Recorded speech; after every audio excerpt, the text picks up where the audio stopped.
कई फायरिंग में घायल कांस्टेबल प्रहलाद सिंह की इलाज के दौरान मौत हो गई। सिकंदरा थाना इलाके के रेटा गांव में 23 अगस्त सुबह 8:45 पर दो बाइक चोरों से पुलिस की डीएसटी की टीम के साथ मुठभेड़ हुई थी। इस दौरान एक बदमाश ने प्रहलाद के सिर में गोली मार दी थी, जिसमें वो शहीद हो गए।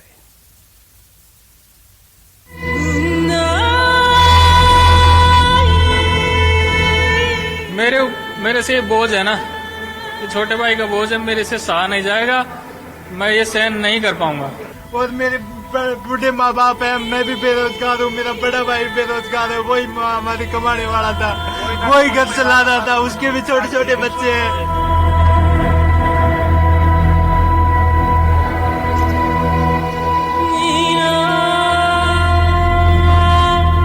एक पिता ने अपना छोटा लाल खो दिया।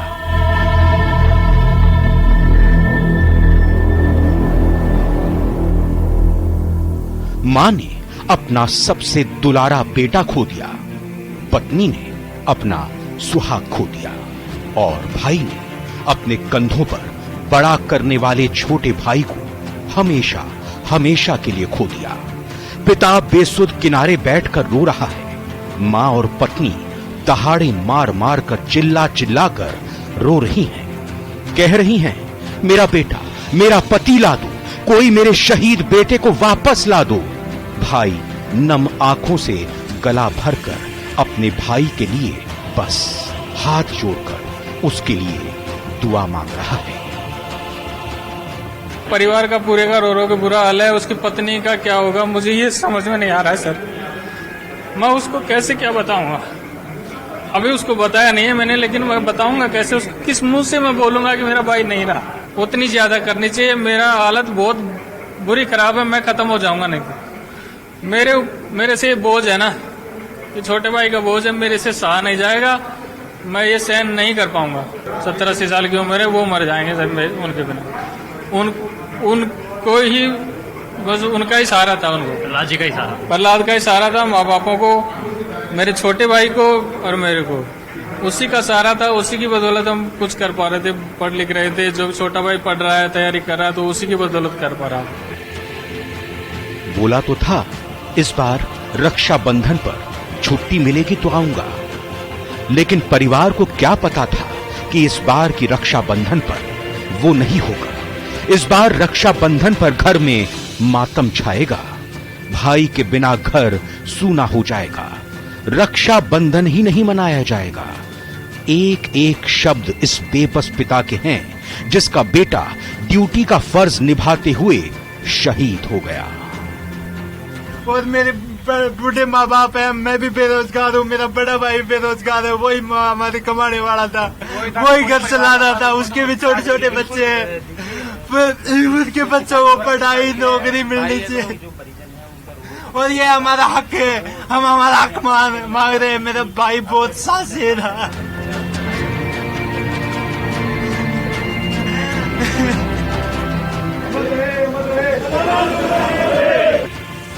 कांस्टेबल प्रहलाद सिंह के शहीद होने के बाद परिजनों ने अपनी मांगों को लेकर धरना प्रदर्शन किया, नारेबाजी की और अपनी मांगों को लिखकर सरकार तक पहुंचाया, जिसके बाद सीएम गहलोत ने भी मामले को लेकर दुख प्रकट किया और अपनी बैठक से पहले 2 मिनट का मौन रखकर शहीद कांस्टेबल प्रहलाद सिंह को श्रद्धांजलि अर्पित की। इतना ही नहीं, इसके तुरंत बाद सीएम गहलोत ने भी परिवार को आर्थिक मदद के साथ कई सहायता देने का ऐलान भी किया।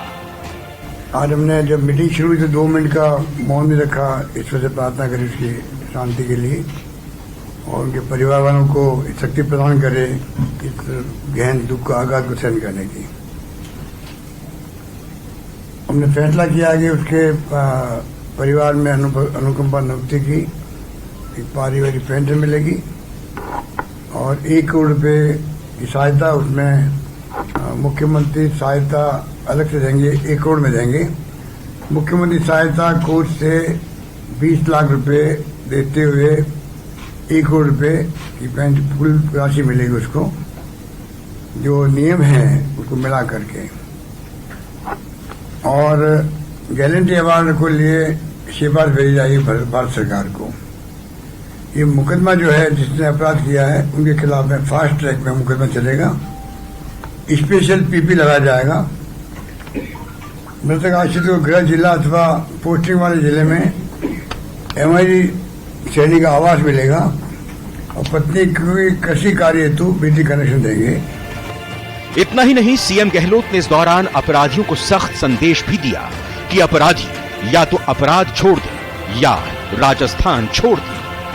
अपराधी जो है राजस्थान में इस पर हरकतें करेंगे तो मैंने कहा है कि हम उनको वार्निंग देते हैं कि अगर अपराधी या तो अपना अपराध छोड़े या फिर राजस्थान छोड़े। प्रहलाद सिंह सीकर के चिपलाटा थाना क्षेत्र में खातीवाला की ढाणी में रहता था। पिता माल सिंह किसान है।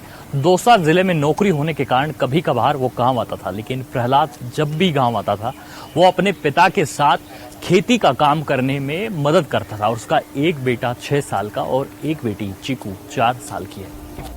प्रहलाद सिंह की मौत से परिवार पर दुखों का पहाड़ टूट पड़ा है। बेटे के गम में मां कुछ बोल भी नहीं पा रही।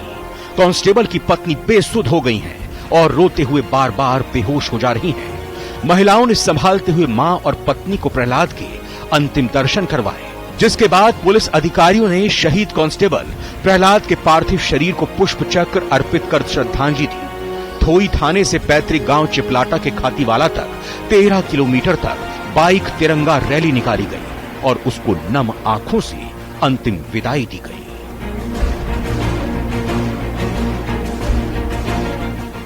दरअसल दौसा के सिकंदरा थाना इलाके के रेटा गांव में बुधवार सुबह 8:45 पर बाइक चोरों ने घिरने के बाद पीछा कर रही DST पर फायरिंग कर दी थी, जिसमें कांस्टेबल प्रहलाद सिंह के सिर में गोली जा लगी और गंभीर हालत में जयपुर के SMS हॉस्पिटल में उन्हें भर्ती कराया गया था, जहां शुक्रवार को इलाज के दौरान प्रहलाद सिंह ने दम तोड़ दिया।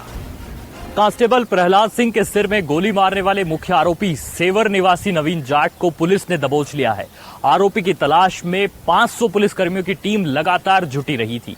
हालांकि इस दौरान दोनों ओर से कई राउंड फायरिंग हुई। इस मुठभेड़ में बदमाश के दाहिने पैर में गोली लगी, जिसका जयपुर के सवाई मानसिंह अस्पताल में उपचार जारी है। चांद पर उतरकर भारत ने इतिहास रच दिया तो दुश्मनों की बोलती बंद हो गई। पाकिस्तान के बड़बोले पूर्व मंत्री फवाद चौधरी ने तो यू टर्न ही ले लिया। दुनिया में भारत का डंका बजा तो फवाद चौधरी ने भी भारत को चंद्रयान 3 की सफलता पर बधाई दे दी।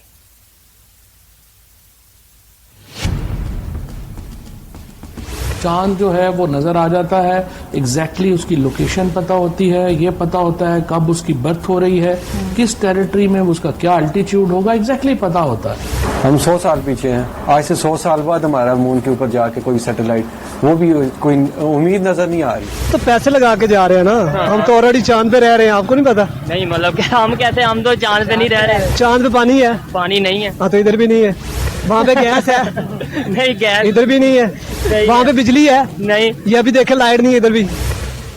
फवाद हुसैन चौधरी, जी हाँ, पाकिस्तान के पूर्व मंत्री और PTI नेता, जिन्होंने भारत के लिए जब भी जुबान खोली जहर ही उगला, तारीफ कम उल्टा सीधा ज्यादा ही बोला, भारत की सफलताओं का मजाक उड़ाया, भारत के बढ़ते रुतबे से जल भुन उठे।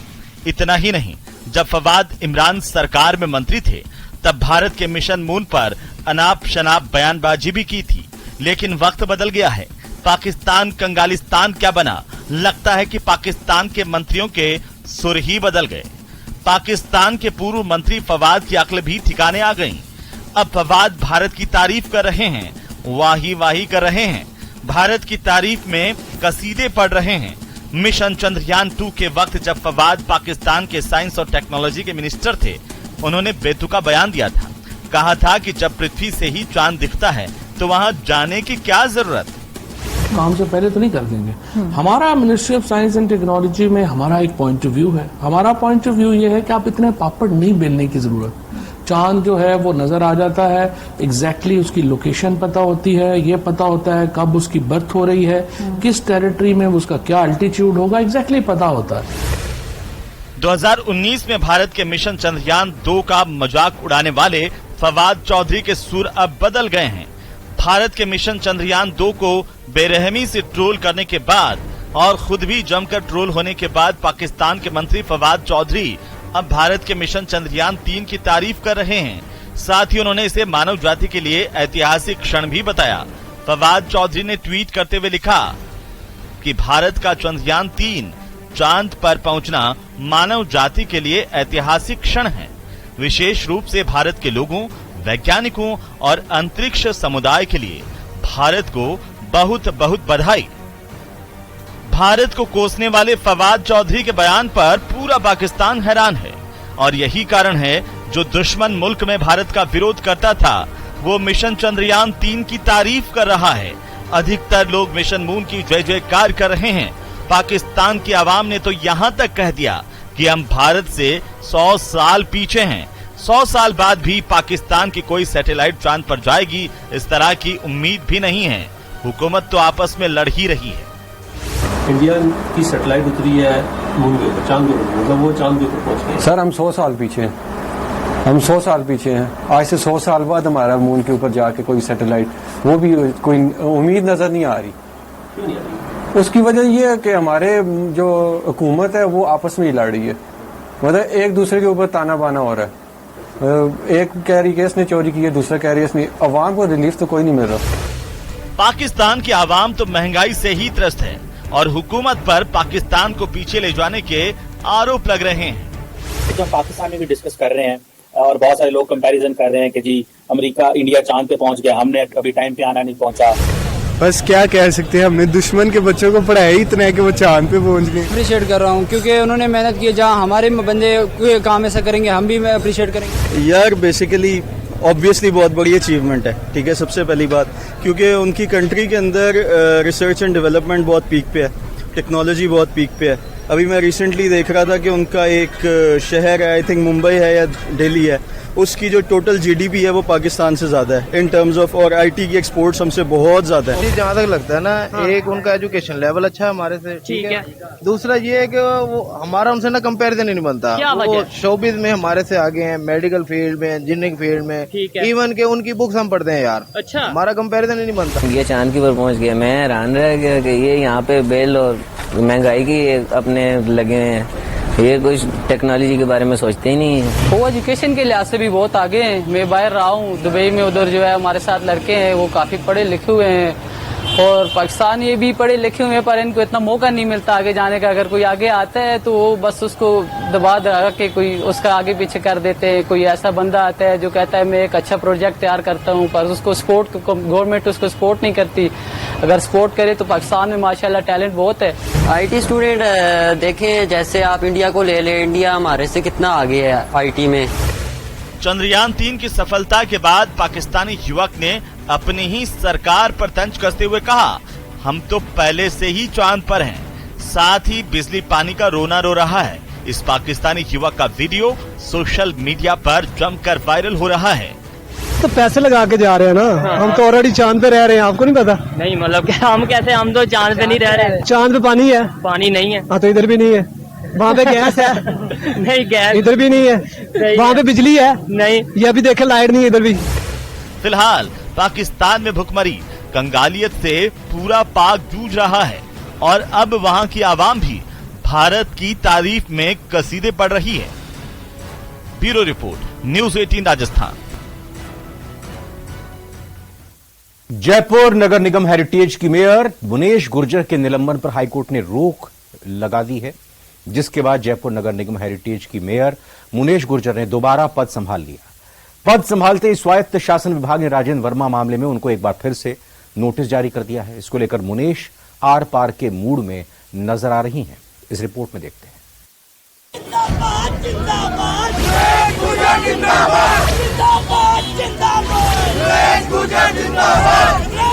जयपुर नगर निगम हेरिटेज की मेयर मुनेश गुर्जर के निलंबन पर हाईकोर्ट ने रोक क्या लगा दी, मानो मुनेश गुर्जर के समर्थकों में खुशी का ठिकाना ही नहीं रहा। मुनेश गुर्जर के घर पर होली जैसा माहौल देखने को मिला। इस मौके पर उनके पिता भी भावुक हो उठे। हम भगवान का बहुत बहुत धन्यवाद देते हैं। सत्य की जीत है। एक नए बच्चे कांग्रेस पार्टी के कार्यकर्ता थे, उनको किसी वजह से, किसी भी कारण से उनको थोड़ा सा ठेस लगी, वो आज सत्य की जीत के ऊपर चलेंगे, आगे भी कांग्रेस करता रहेंगे। सरकार पे मेरी आस्था है, मुझे पूर्ण विश्वास था और सुदर्शन चक्र वाले पे उससे भी ज्यादा विश्वास था। और आज मुझे किसी भी प्रकार का कोई नहीं है, मुझे न्याय पे पूर्ण भरोसा था और ये न्याय की सत्य की जीत है। मैं कांग्रेस पार्टी की कर्मठ कार्यकर्ता हूँ, आगे भी कांग्रेस के लिए हमेशा मेरे लिए सर्वोपरि मेरी कांग्रेस पार्टी है, मेरी सरकार है।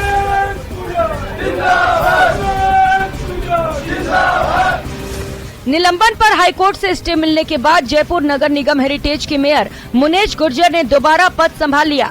पद संभालते ही स्वायत्त शासन विभाग ने राजेंद्र वर्मा मामले में उनको एक बार फिर से नोटिस जारी कर दिया। हेरिटेज मेयर मुनेश गुर्जर ने संभाली कुर्सी।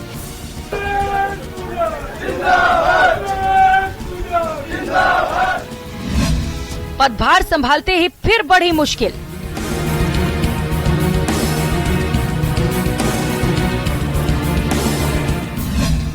स्वायत्त शासन विभाग ने भेजा नोटिस।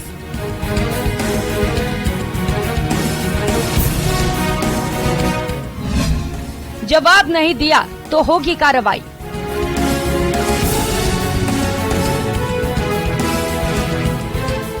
राजस्थान हाईकोर्ट से बड़ी राहत मिलने के बाद जयपुर नगर निगम हेरिटेज की मेयर मुनेश गुर्जर ने मोर्चा संभाल लिया है। पिछले 18 दिनों से खाली चल रहे मेयर के पद को मुनेश ने संभाला, जिसके बाद मेयर समर्थकों ने जमकर नारेबाजी की।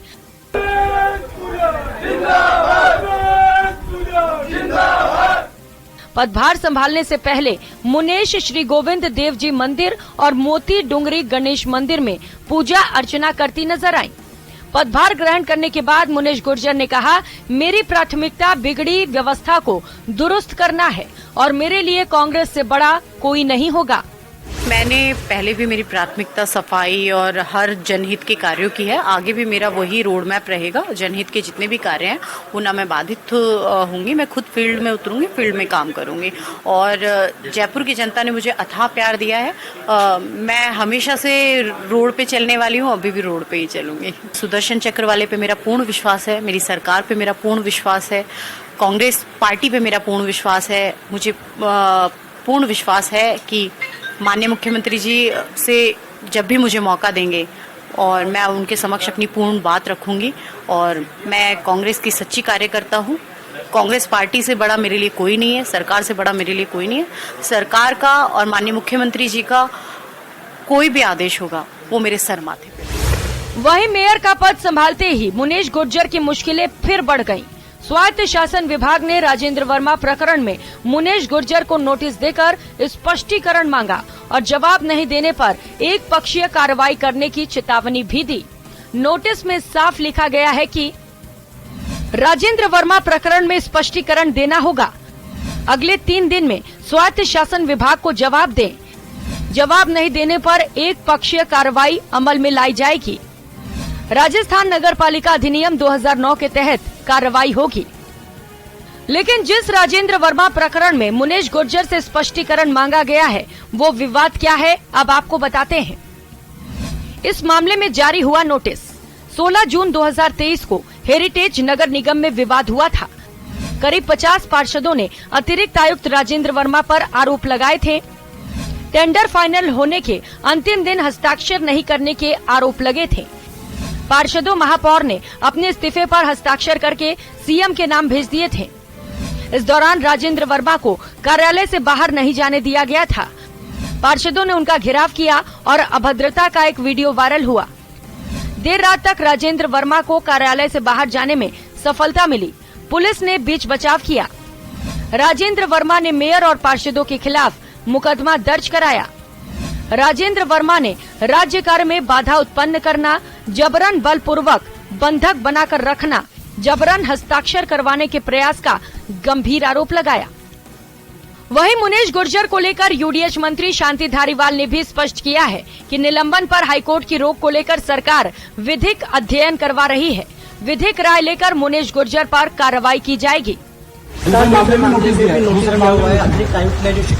कल भी आपके निवास पे सर मीटिंग हुई है। जो एडिशनल कमिश्नर से जो अभद्रता हुई थी 16 जून को, उस मामले में भी नोटिस दिया था। उस मामले में सरकार एक्शन देगी। हाँ, उस मामले में उसका जवाब मांगा है। सर कल भी आपके निवास पे मीटिंग हुई है इस मामले में? कोई मीटिंग नहीं। फिलहाल हेरिटेज नगर निगम की मुनेश गुर्जर ने भले ही एक बार फिर से मेयर की कुर्सी संभाल ली हो, लेकिन राजेंद्र वर्मा प्रकरण में मेयर की मुश्किलें एक बार फिर से बढ़ सकती हैं। जयपुर से महेश दाधीच के साथ bureau report, news 18 Rajasthan.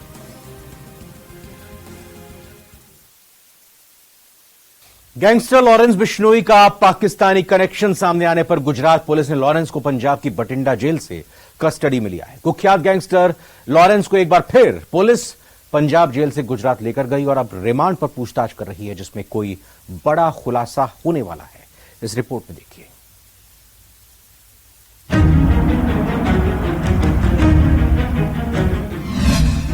Gangster Lawrence का पाक से व्यापार।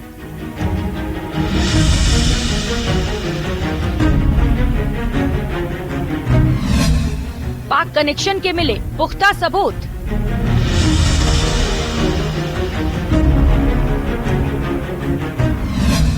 $194 करोड़ का ड्रग पाक से आया।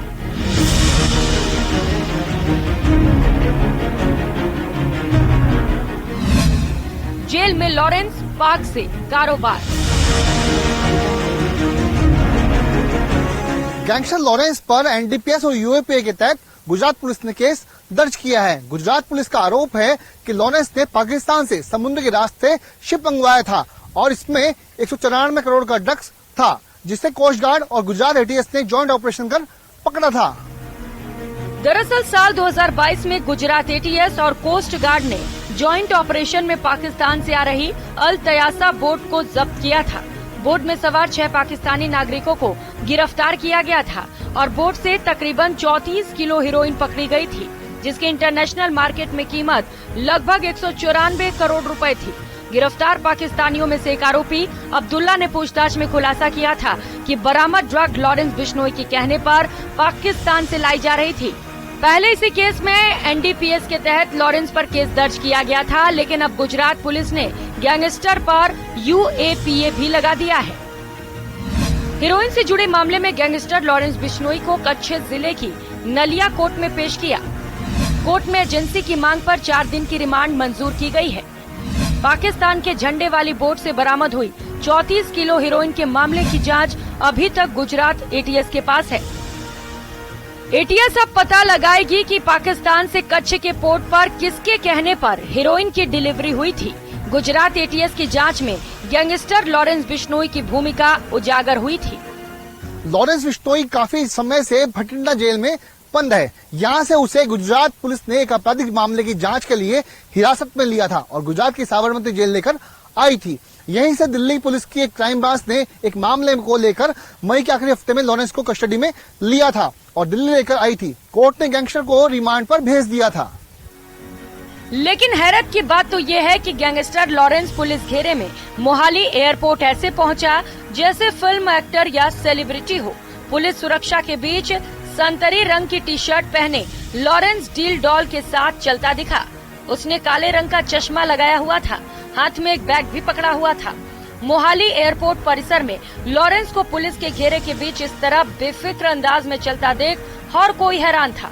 लॉरेंस बिश्नोई का गैंग दिल्ली, पंजाब, यूपी, झारखंड, हरियाणा, राजस्थान में भी सक्रिय है। लॉरेंस बिश्नोई जेल से अपने गैंग को चलाता है। अमेरिका से लॉरेंस बिश्नोई का भाई अनमोल बिश्नोई और अजरबैजान से लॉरेंस बिश्नोई का भाई सचिन बिश्नोई गैंग को ऑपरेट कर रहा है और इंटरनेशनल क्राइम सिंडिकेट चला रखा है। एनआईए ने पिछले दिनों ये खुलासा किया था कि लॉरेंस ने टॉप 10 टारगेट बना रखे हैं, जिनमें सलमान खान पहले नंबर पर है। इसी लिस्ट में पंजाबी सिंगर सिद्धू मूसेवाला के मैनेजर का नाम भी शामिल है। Bureau report, news 18 Rajasthan. खबर में दम है में आज फिलहाल